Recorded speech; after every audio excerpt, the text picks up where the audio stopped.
Question क्या बोल रहे हैं बेटा, फ्रॉम अ पॉइंट P on the ground the angle of elevation of the top of a 10 metre long tall building is 30 degree. जी हाँ दोस्तों, फिर से एक बार रीड करेंगे। क्या लिखा है, फ्रॉम अ पॉइंट P। जी हाँ दोस्तों, यहाँ पे क्या बोला है, फ्रॉम अ पॉइंट P on the ground the angle of elevation. यहाँ पे पॉइंट P है बेटा, और एंगल ऑफ एलिवेशन का मतलब क्या, तो ऊपर देखना, तो ये है elevation of the top of the tall building. यहाँ पे हम लोग पॉइंट P से एक टॉल बिल्डिंग के ऊपर देख रहे हैं। जी हाँ दोस्तों, ये बन गया बिल्डिंग, इसको नाम देते ए, इसको नाम देते पी, और यहाँ पे क्या बन गया, एलिवेशन कितना बन गया 30 डिग्री, और टॉल बिल्डिंग कितना है बेटा 10 metre. A flag is hoisted at the top of the building. Okay जी, यहाँ पे क्या करा हम लोग ने, फ्लैग को होइस्ट करा है। ओके, इंडिपेंडेंस डे का टाइम था बेटा, तो हम लोग ने फ्लैग को होइस्ट करा, तो यहाँ पे इसके ऊपर हम लोग ने फ्लैग होइस्ट करा बेटा, फ्लैग। ओके जी, और flag hoisting, a flag is hoisted at the top of the building and the angle of elevation of the top of the flag staff. अब यहां से जब हम लोग ऊपर देखते बेटा, ठीक है जी, इस 45 डिग्री, मतलब ऊपर देख रहे हैं ना, तो ज़्यादा एंगल बना रहे हैं हम लोग, ऊपर देख रहे हैं तो ज़्यादा एंगल बना रहे हैं, तो कितना हो गया 45 degree. Find the length of the flag staff, find the length, हमको इसका एरिया निकालना है, ये जो फ्लैग है ना, फ्लैग का एरिया निकालना है कितना है, building at the distance of the building from the point P, और हमको ये भी निकालना है, फाइंड आउट करना है बेटा। आप समझे बेटा क्या फाइंड आउट करना है, आपको सबसे पहले ढूंढना पड़ेगा क्या फाइंड आउट करना है। आपको सबसे पहले ए बी यहाँ पे लग देते क्यू, आपको ए क्यू फाइंड करना है, ए क्यू, क्योंकि बेटा वो क्या है, फ्लैग है, एंड दूसरा आपको बी पी फाइंड करना है, क्योंकि बेटा वो क्या है, डिस्टेंस है। ठीक है जी, आपको क्वेश्चन समझ में आ गया, मतलब पॉइंट P है, और पॉइंट P से मैं AB को देख रहा हूँ, तो कितना डिग्री एंगल बन रहा है, 30 डिग्री एंगल बन रहा है, और फिर मैं BQ को देख रहा हूँ, मतलब नीचे से लेके ऊपर तक देख रहा हूँ, तो मेरा क्या एंगल बनता है बेटा 45 डिग्री का। हम लोगों को क्या फाइंड करना है, AQ फाइंड करना है। आ जाइए ज़रा बेटा, आपको मैं एक बार समझाता हूँ कि कैसे फाइंड आउट होगा। ठीक है जी, तो आप लोग ज़रा फोकस करिए AQ के ऊपर। जी हाँ दोस्तों, AQ मतलब इतना वाला पार्ट, AQ मतलब कौन सा वाला पार्ट बेटा, ये वाला।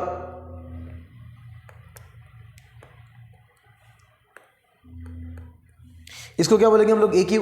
लेकिन बेटा कभी भी AQ डायरेक्टली नहीं आएगा, सबसे पहले आपको क्या फाइंड आउट करना पड़ेगा, सबसे पहले आपको पूरा फाइंड आउट करना पड़ेगा BQ। क्या फाइंड आउट करना पड़ेगा बेटा, BQ, और जिसमें से हम लोग AB को क्या कर देंगे, माइनस कर देंगे, तो बचा हुआ AQ आ जाएगा। आपको समझ में आया या नहीं आया बेटा, हम लोगों को पूरा BQ फाइंड करना पड़ेगा, है ना। आप समझे बेटा क्या बोल रहा हूँ मैं, आपको पूरा BQ फाइंड करना पड़ेगा, उसमें से आप AB को क्या कर दोगे, माइनस, तो ऊपर का क्या बन जाएगा, AQ।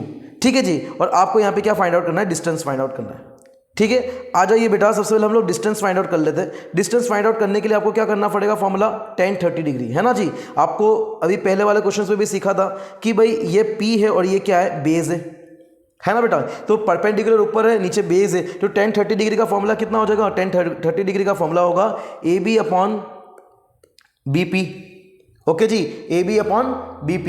AB tan 30 डिग्री का वैल्यू कितना है बेटा, 1/√3 इज इक्वल टू AB कितना है बेटा 10, और BP कितना है बेटा, आई डोंट नो। ओके जी, जो नीचे था वो ऊपर जाएगा, एंड जो नीचे वो ऊपर जाएगा। ओके, तो BP is equal to 10 multiply by कितना आएगा बेटा, √3, है ना। जो डिनोमिनेटर में आता है वो न्यूमरेटर में जाके क्या होता है बेटा, मल्टीप्लाई होता है, और ये तुम लोगों का आंसर हो गया 10√3। अच्छा जी, यहाँ पे रूट का वैल्यू दे दिया है 1.73, तो BP इज इक्वल टू कितना होगा बेटा, 10 मल्टीप्लाई बाय 1.732। आप लोग इसको मल्टीप्लाई कर देना तो आपका आंसर आ जाएगा। ठीक है जी, तो आंसर आएगा 17.32। हम लोगों ने डिस्टेंस फाइंड कर लिया बेटा 17.32। ओके जी, अब आ जाइए बेटा, हमको AQ फाइंड करना है। अब जब मैं 45 डिग्री से मैं देखूंगा सर, 45 डिग्री से देखूंगा तो मेरा फॉर्मूला बनेगा P अपॉन B, और P मतलब क्या, BQ, और B मतलब क्या, BP। ओके, तो tan 45 डिग्री का फॉर्मूला लगाता हूँ, tan 45 degree is equal to BQ upon BP। Okay, BQ मेरा कितना होगा 1, tan 45 डिग्री मेरा कितना होगा बेटा 1, और BQ मतलब क्या होगा, इसको हम लोग मान लेते हैं x। क्या मान लेते हैं बेटा, AQ is equal to x। तो BQ मेरा कितना बन जाएगा 10 प्लस x, कितना बनेगा बेटा 10 प्लस x। ओके जी, और BP कितना बन जाएगा, हम लोगों ने फाइंड आउट कर लिया था 10√3। ओके, हम लोग ये पॉइंट वाला नंबर नहीं लिखते, हम लोग ये वाला नंबर लिखेंगे 10√3, जिससे हमको ज़्यादा ईजी रहेगा। ओके जी, या तो फिर हम लोग 17.32 भी लिख सकते हैं, कोई प्रॉब्लम नहीं है। तो 17.32 को 1 से मल्टीप्लाई कर दो, तो 17.32 multiply by 1 is equal to 10 plus x। Okay जी, तो 17.32 is equal to 10 plus x. Okay, तो 10 को हम लोग क्या कर देंगे माइनस, तो 17.32 माइनस 10 इज इक्वल टू कितना आ जाएगा बेटा x. X is equal to कितना हो जाएगा बेटा 7.32। आपको समझ में आया बेटा? आपको मैंने बताया था कि इन दोनों को माइनस करना है, लेकिन हम लोग ऐसा भी कर सकते हैं बेटा, 10 को और x को क्या कर सकते हैं, इसको x मान लिया हम लोगों ने। ओके, तो 10 प्लस एक्स हो गया, तो 10 प्लस एक्स हो गया तो हमको x की वैल्यू आ गई, और x की वैल्यू मतलब फ्लेक्स स्टाफ की वैल्यू आ गई। तो कितना है बेटा AQ कितना है बेटा 7.32। कितना सिंपल है बेटा, कितना सिंपल है। जस्ट इमेजिन तो करिए, अगर आपके एग्जाम में ये वाला क्वेश्चन आता है, आप कितना सिंपली कर लेंगे। जस्ट अभी तक जितने भी क्वेश्चंस कर सब में 10 का ही फॉर्मूला लगाया, सब में 10 का फॉर्मूला लगाया। अब तो 10 के फॉर्मूलाज भी आपको याद हो गया होगा, 0, 30, 45, 60, 90 याद हो गया होगा। ओके जी, तो आप इमेजिन करिए कि अगर हम लोग ने वो स्टैटिस्टिक्स का AB वाला क्वेश्चन करा, मिसिंग फ्रीक्वेंसी वाला, तो वो कितना लेंथी बन जाता है, और एट द कंपैरिजन में ये कितना शॉर्ट बन जाता है। इसीलिए इसको आप 4 से 5 मिनट में ईजिली कर पाएंगे, ईजिली कर पाएंगे। ठीक है ना? आ जाइए बेटा क्वेश्चन नंबर 5 की ओर। क्वेश्चन नंबर 5 अभी क्या बोल रहे हैं? जी हाँ बेटा, यहाँ पे क्वेश्चन नंबर 5 में यहाँ पे डायग्राम भी ड्रॉ कर दिया है। 1.2 metre tall girl spots a balloon moving with the wind speed in a horizontal line at a height of 88.2 metre. जी हाँ दोस्तों, यहाँ पे कौन है? एक बच्ची खड़ी है। कौन है खड़ी है बेटा? बच्ची। ओके जी, गर्ल खड़ी है, और गर्ल का नाम क्या है? C and D। ओके जी, आप समझ में आ गया ना? आप डायग्राम में आप देखिए C और D नाम है। ओके, अब यहाँ पे उन्होंने क्या करा, यहाँ पे गर्ल ने एक from the ground the angle of elevation of the balloon from the eyes of the girl at any instant is 60 degree. यहाँ से बच्ची ने अपनी आंखों से यहाँ पे बलून को देखा। ओके, तो बलून से यहाँ पे एंगल ऑफ एलिवेशन कितना बना? एंगल ऑफ एलिवेशन बना बेटा 60 डिग्री का। जी हाँ दोस्तों, एंगल ऑफ एलिवेशन कितना बना? 60 डिग्री का। Okay, after some time the angle of elevation reduces to 30 degree. कुछ समय बाद एंगल ऑफ एलिवेशन उसका बन गया, बलून का एंगल ऑफ एलिवेशन बन गया 30 डिग्री का। आप समझ में आ रहा है ना बेटा? ये बलून है। ओके बेटा, ये क्या है? बलून है। ओके, तो ये कितना डिग्री का बन गया? 30 डिग्री का। अब क्या बोल रहे हैं? Find the distance travel by the balloon. हमको फाइंड आउट करना है कितना डिस्टेंस ट्रैवल करा, और हाइट कितना है बेटा? 82 मीटर, 88.2 मीटर का हाइट है। 88.2 मीटर का हाइट है। तो ये गर्ल है। ओके, गर्ल की हाइट कितनी है बेटा? 1.2 मीटर, एंड पूरा हाइट कितना है बेटा? 88.2 मीटर। आप लोग डायग्राम में भी देख पा रहे हो, है ना? जो भी यहाँ पे बोला है ना, क्या बोला है? The horizontal height at from the ground. क्या बोला है बेटा? From the ground. ग्राउंड तो ये है ना बच्चा, तो ग्राउंड से जो हाइट बनेगा वो बलून का कितना है? 88.2, और बच्चे की हाइट कितनी है बेटा? 1.2। ओके ना? आप अंडरस्टूड हो गए? आपको क्या फाइंड आउट करना है? आपको इतना वाला पोर्शन फाइंड आउट करना है। सिंपल है बेटा, एकदम सिंपल क्वेश्चन है। आपको ये फाइंड आउट करना है। आप फटाफट नाम दे दीजिए इसको। अब नाम देते बेटा, इसको नाम देते A, इसको नाम देते B, इसको तो नाम दे दिया C, इसको नाम देते E, इसको देते D, E, F। ओके बेटा, इसको नाम दे देते E, F, G, H। Okay, G, H नाम देते, कोई इश्यू नहीं है। ठीक है ना? तो आ जाइए ज़रा, इसको हम लोग सिंपली सॉल्व कर लेंगे। आप जानते हो ना सर, आप जानते हो ना बेटा कि इसको अगर मैं 30 डिग्री से देखूंगा, तो 30 डिग्री से देखूंगा तो बेटा ये क्या बन जाएगा? परपेंडिकुलर। और नीचे वाला क्या बनेगा बेटा? बोलिए ना ज़रा। नीचे वाला बनेगा बेस।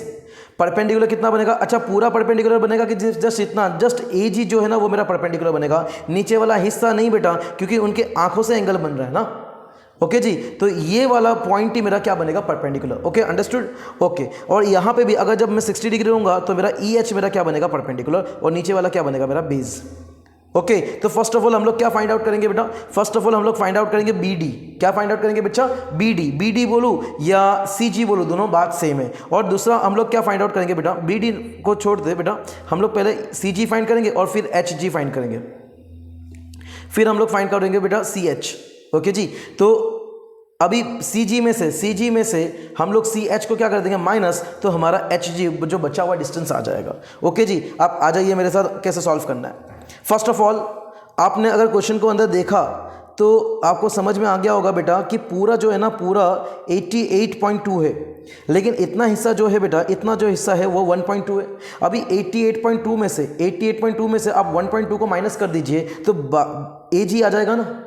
ओके, जो एक्चुअल परपेंडिकुलर लाइन है वो आ जाएगा बेटा। तो 88.2 में से 1.2 को आपने माइनस कर दिया तो कितना आएगा बेटा? 87.0। तो ये कितना आएगा बेटा? 87।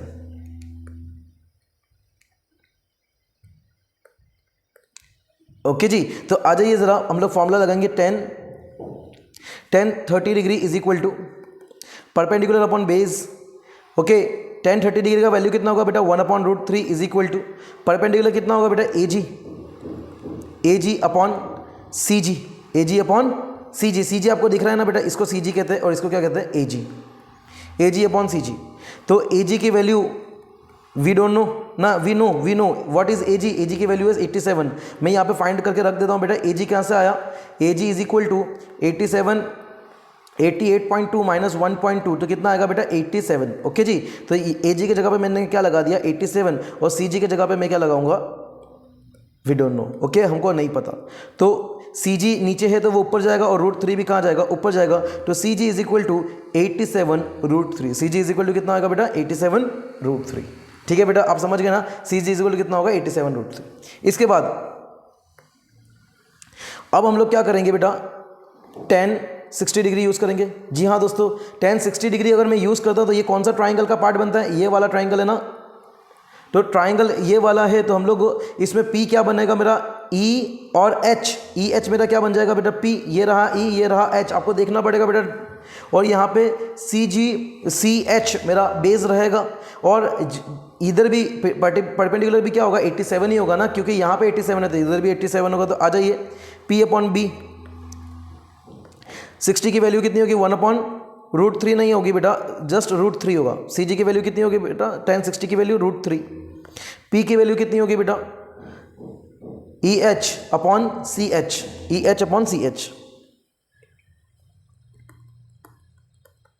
EH कितना है बेटा 87, CH पता नहीं, ओके √3। अब जब CH को ये जब नीचे है बेटा वो ऊपर चले जाएगा ना, ठीक है, जो नीचे है वो ऊपर जाएगा तो ऊपर है वो नीचे आएगा, तो CH √3 कहाँ आएगा नीचे, 87 divide by √3।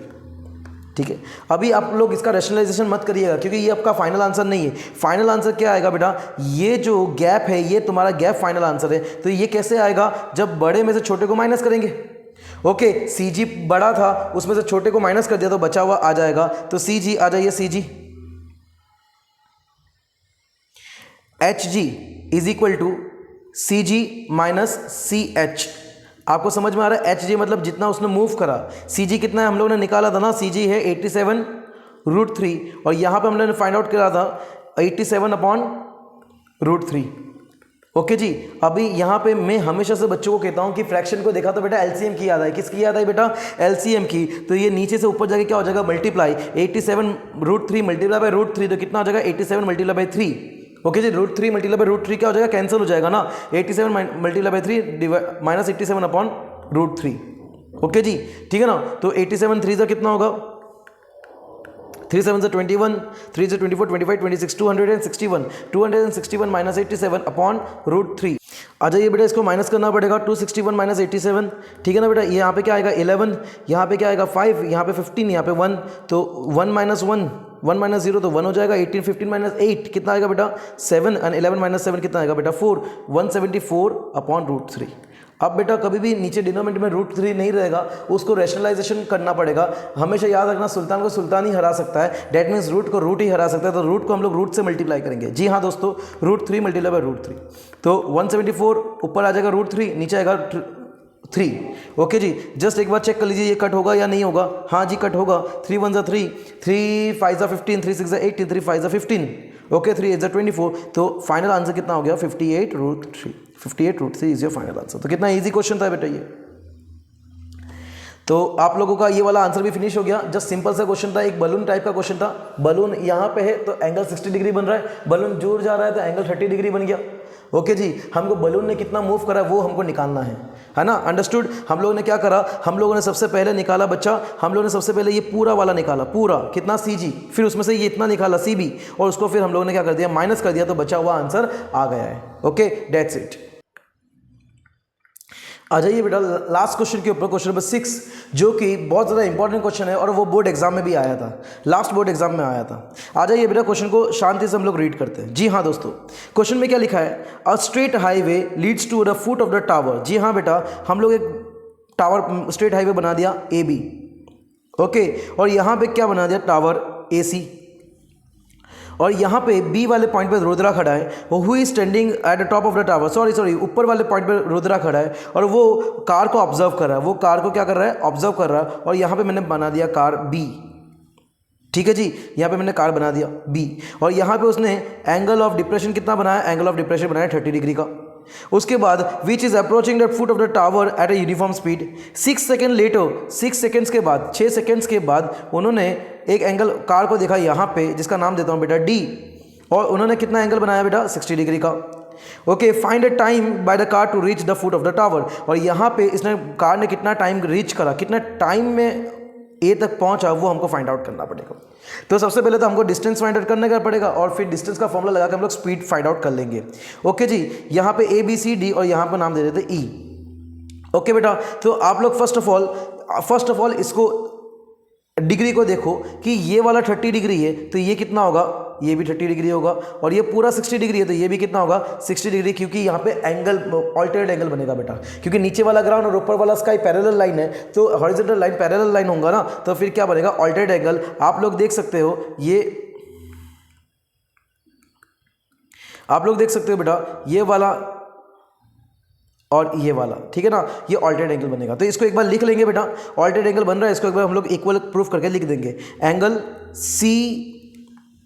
Angle E C B is equal to angle C B E. Okay, E C B is equal to angle C B E is equal to 30 degree because alternate angle. Okay, और फिर हम लोग यहाँ पे लिखेंगे बेटा angle E D A is equal to angle